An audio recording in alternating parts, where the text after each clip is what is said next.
Hello and welcome back to another beer review, and this time we are going to Lidl.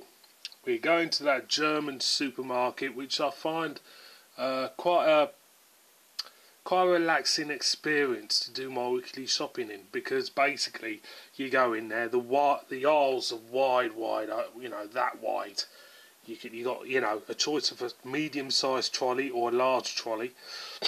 And there's plenty of room, and there's nobody getting in their way, and there's no pallets anywhere. It's not an assault course like Aldi. And they do some remarkably good beers, and they actually get some rather interesting beers in as well.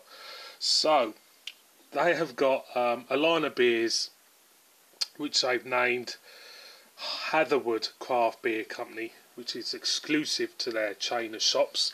And we have one of theirs, and it is their Ruby Rooster. There you go, boys and girls, coming at 3.8% ABV. There's the back side.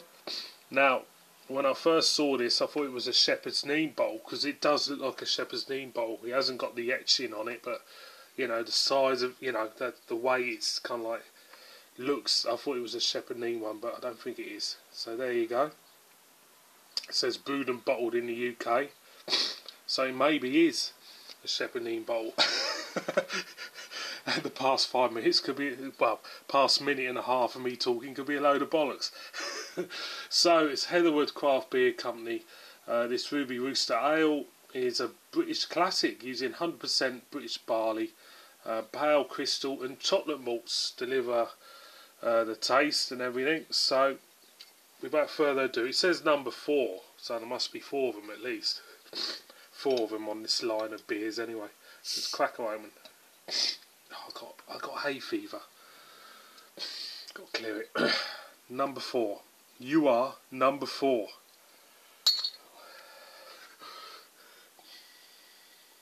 Smells nice. Actually, it does smell nice. Burnt cinder toffee comes to mind. Maybe a hint of maple syrup as well comes to mind. It's got that type of sweetness you would associate with that. It smells really nice actually. Doesn't smell strong anyway. Well, it's 3.8, so let's whack her in. So will she come out ruby? That is the question. Yeah, I think she has. Now me and ruby ales, I'll muck that up. Look at that. Oh, clear the old nose.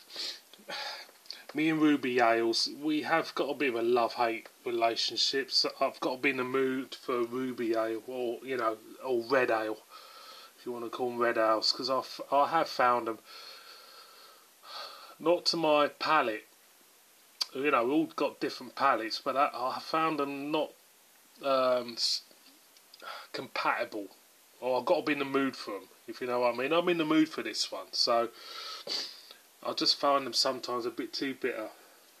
But I know people out there who really love them as well. So it is a style of beer which has to be appreciated. So as you can see, it's come out ruby, fluffy white head dissipating down, a little trickle of carbonation going up. It's quite clear looking. I don't think it's bottle conditioned.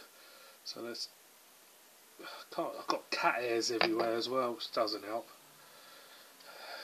I have to clear this. Clear the old nasal passage. Right, I'm going to go in, so cheers. I'm going to make a toast to absent friends.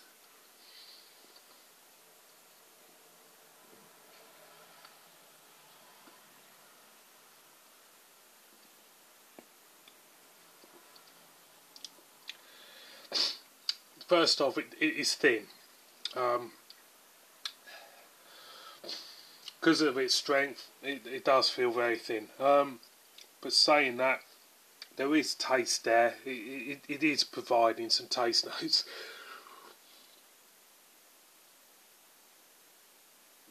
There's a burntness there, a charredness, a roastness. There's a toffee, a burnt toffee thing going on with it.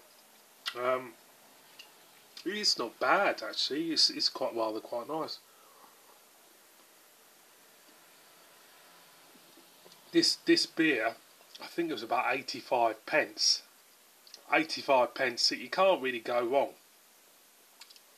with it, really. And it is providing quite a pleasant taste to it.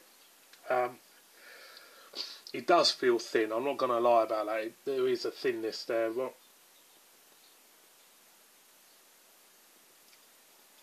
it's kind of like a dryness that clings to your teeth as well. But above all, past all that, it's not a bad beer, It's not a bad beer, What do you expect for the money? You're not going to get something what's going to blow your socks off. But it's definitely not terrible. It's actually rather good. And it's quite surprising, actually. Aldi have got their line of beers. Is it Harper's Brewing Company, I think they call it, which I think Marston's are behind that.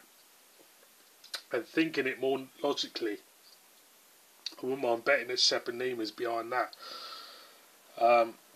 But it is actually a pleasant drink. One more for the road.